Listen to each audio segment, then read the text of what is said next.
Welcome back to Healthy Living for Life. We've been talking to Tori Widowick about physical therapy. Tori is now going to provide us with a demonstration that includes some methods that can be used to improve balance and mobility. So thank you for doing this, and I will say the show is yours now. All right, so what we're going to do first is what we call a sit to stand. This one is very functional as we do it all the time. So what you're going to do is put your feet shoulder width apart. You're going to scoot to the edge of your seat, but make sure you're not going to fall off, okay? So you're going to sneak your heels back just a little bit more, okay? What I want you to practice first before you go and do this is what we call hip hinging. So you're going to put one hand here on your chest and the other at your hips. No pain should come from your low back. If you're having pain in your low back, then you're doing something wrong with this one, so then refrain from doing it. But all your motion's coming from your hips, and so you're gonna go nose over toes, and I just want you to practice maybe a couple of those just to get that mobility first. And then when you feel confident in it, I want you to push up through your legs and your heels, and you'll come up to standing here.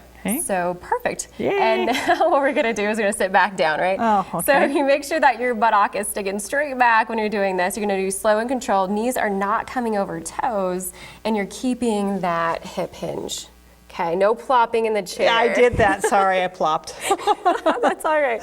But that just goes to show that, you need to work on our slow and controlled movements so that we don't injure ourselves. Slow and control. Yes, so that's a really good one to start with. Maybe do 8 to 10 repetitions, maybe 2 sets a day. Okay, to start with. Okay, so that is called a sit to stand. Sit to stand. You got it. Yep. And so now we're going to talk about a standing exercise, which we call hip abduction and hip extension. So we'll come up to standing. Oh, do I have to do it the right way? Oh, yep, there you go. Yeah. You passed. Oh, good.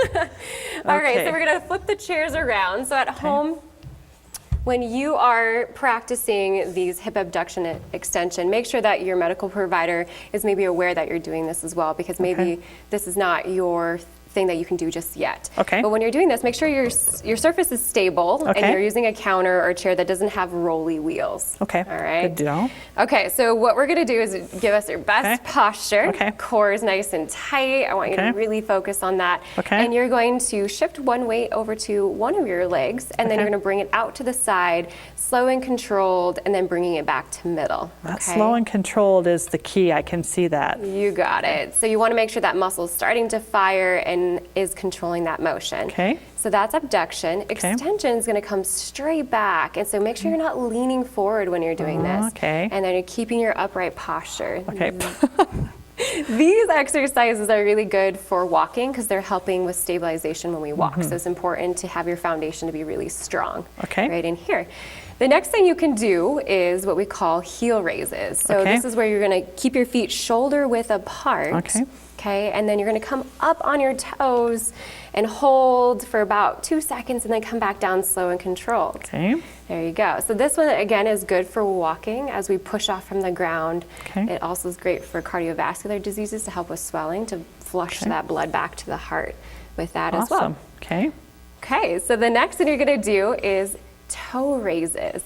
And with this one is feet are still going to be in the same position, and you're going to bring your toes straight up towards the ceiling and hold, and then bring them back down slow and controlled.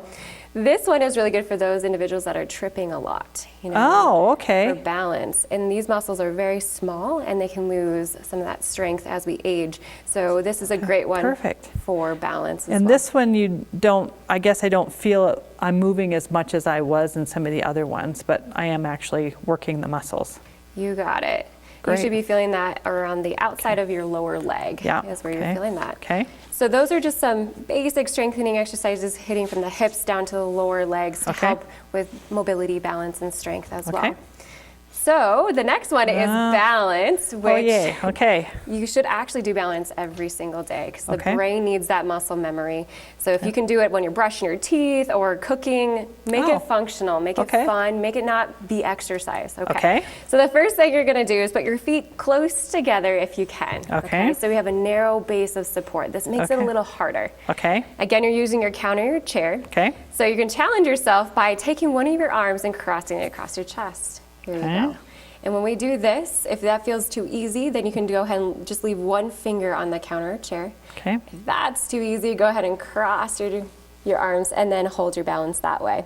Okay, if that's still not challenging enough, taking out vision will really challenge your balance. When you're doing this at home, make sure you have a caretaker or a chair behind you just in case you feel like you're gonna fall. So then you would close your eyes, and 30 seconds is always a good number to see how your balance is doing.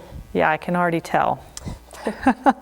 All right, so then the next thing you could do for challenging your balance is what we call a tandem stance. And this is with one foot in front of the other, okay? Doesn't matter which foot you're gonna choose, just pick one, all right? So already you have a very narrow base of support, okay? So what you're gonna do is challenge yourself. Again, the progression is one arm across the chest, okay? One finger on the chair or counter. And then you're going to come all the way up. Oh, I can already tell. Okay. You should feel all those little muscles in your ankle and feet working. Yep. Good. And feel like a little wobbler. Yep. If this is challenging or not, go ahead and close your eyes with that one too. Okay. Okay, so that's called tandem stance, and that's a little bit more advanced. So start with the first one and then move yourself up to a tandem stance. The last thing we'll talk about is tandem walking. And this is something you can use around your counter, your table, in your house. But what you're going to do is that same tandem stance, what you'll turn around and you'll do heel to toe walking.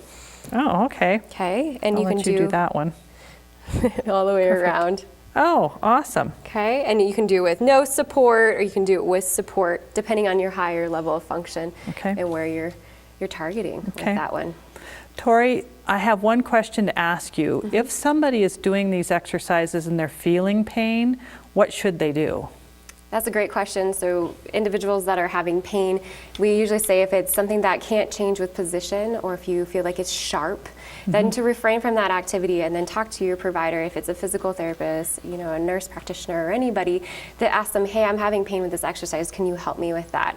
So it's always good if you cannot change that pain with position or ice and heat or stretching, then to refrain from that activity. Perfect. Tori, I want to thank you for sharing your expertise and your knowledge and your patience with teaching me, these modalities. I'm sure it's going to help a lot of people. I hope our viewers at home enjoyed our show. See you next week. In the meantime, stay fit, stay well, and stay healthy for life with Healthy Living for Life.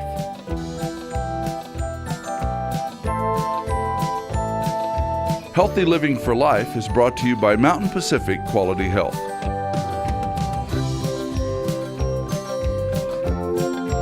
We'd love to hear from you. If you have suggestions for future programs, visit our website at mpqhf.org or call us at 406-443-4020. You can also catch us on YouTube by visiting our website and clicking on the YouTube icon.